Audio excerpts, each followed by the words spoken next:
It's the Slam Dunk. Okay, folks, why does it cost $500,000 to construct a zebra crossing? $500,000 to construct a pedestrian crossing. Why does Auckland Transport pay its contractors such ridiculous money to put black and white paint across the road and raise it off the ground with concrete so they can fuck your car over in the same time? In the name of slowing you down. Add to climate emissions as well, because you have to accelerate, and you know, the need to accelerate means you put out more emissions. It slows you down. You just want to scream at their incompetence. $500,000 per pedestrian crossing. Well, no wonder Wayne Brown's annoyed. Auckland Transport's lost sight of what it's meant to do. And it's complicated things. It made things so damn complex that the city comes to a halt. Cars are getting ruined, and no one is getting anywhere fast at all. Because they've got these mountains in the middle of the road. They call them pedestrian crossings. At $500,000. First, the cost of this has become simply laughable.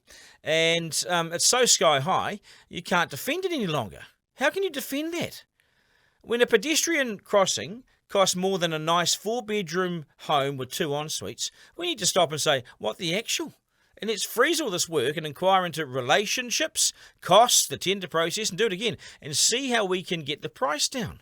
For instance, 12 pedestrian crossings in Auckland now cost $6 million. This has become a farce. It's a boys' club looking after each other. Ordinary folk know nothing about this. It's a highly sort of secret wink, wink, nudge, nudge approach. It stinks. And Wayne Brown, good on you, mate. It's right to blow the whistle on this.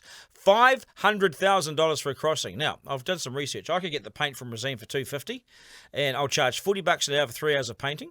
And my mate will do the concrete work, and this morning he said to me he'll also lay the speed bump so cars don't get ruined. He'll lay the concrete for $20,000 max. So we reckon we can do this for just over $22,000. And they do it for $500,000.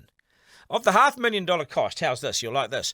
$172,000 is spent on the traffic management around the crossing as they work on it. $172,000 for stop-go signs and guys standing by the cones to say, slow down.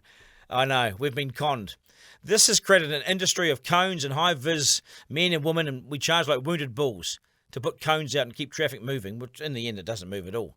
$172,000 for the traffic management when they do up a pedestrian crossing. These workers would be paid more than I am for this podcast. I'm not bitter.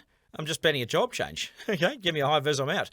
Other cities do this cheaper in New Zealand by a long shot. We have created this mess. There's no doubt about that. We've created a huge mess, and we don't need 15 traffic wardens around a level crossing, around a pedestrian crossing as they build it.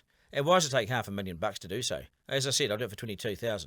Auckland Transport has forgotten that the little people are struggling to make money and to make ends meet. And this is an insult to them. This flies in the face of how they live their lives.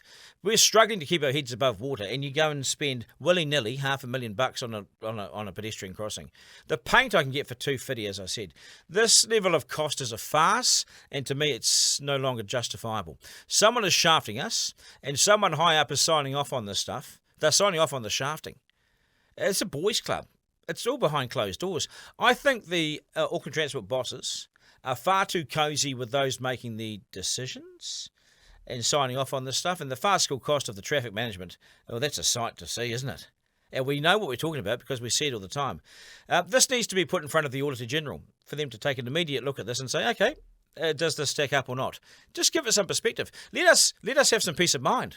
Because we go to work every day, pay our rates and pay our taxes. And they go and throw it down the drain like this. Let's truly look at wasteful spending, starting with this total rip-off. It's a rort. Nice if you can get the work, but we're the fools footing the bill for this. Stop it, freeze it, retender it, rework it, and let's look at it. Why did this thing blow out, and why did it cost so much? And why did the stop-go sign guy cross the road? To get in his brand new Ford Ranger, that's the answer. Catch ya.